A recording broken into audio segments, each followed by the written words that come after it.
পাঠাও কুরিয়ারের কাজ শেষ করে তো এই যে আসলাম আমি যেখানে প্রথমে কাজ করছি। তো এটা একটা রাইড সেবা, তো এটা হচ্ছে ফুড ডেলিভারি প্লাস অন্যান্য ডেলিভারি। তো এই যে দেখেন এত বড় একটা পিৎজা আজকে নিতেছি, এটা ডেলিভারি করব, তেঁতুলঝাড়ে নিয়ে যাবো। তো এটা পিৎজা ক্লাবের পিৎজা। আর দুয়ারে দুয়ারে খাবার আপনারা তো সবাই জানেন।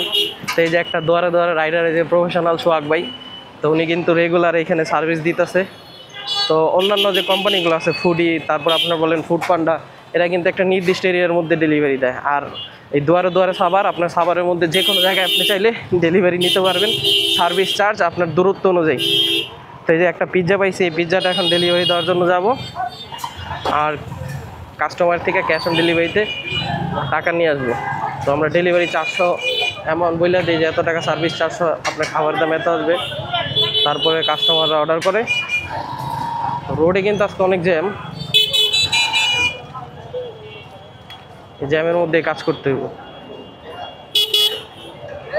সন্ধ্যার পরপরই এনামের এই রোডটা আছে ভাই, এত পরিমাণ জ্যাম হয় এখানে।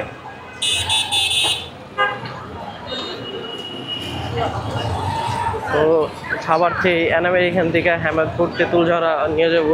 এটা ডেলিভারি চার্জ আসবে 150 টাকা।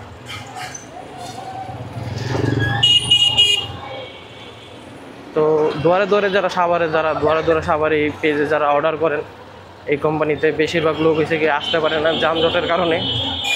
এই জন্য আমাদের এই যে দুয়ারে দুয়ারে সাভার।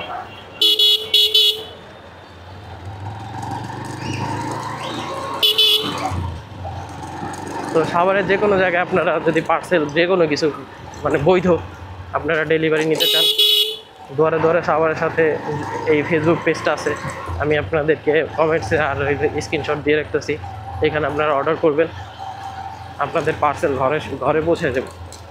এখানে মূলত আপনার হচ্ছে গিয়ে সব ধরনের পার্সেল, মানে এটা আপনি একটা জিনিস কিনা নেবেন সাভারের মধ্যে থেকে, একটা রেস্টুরেন্টের বা যে কোনো প্রসাধনী সামগ্রী বা বাজারের কিনবেন, আপনার বাসায় ডেলিভারি করবেন। তো রাস্তা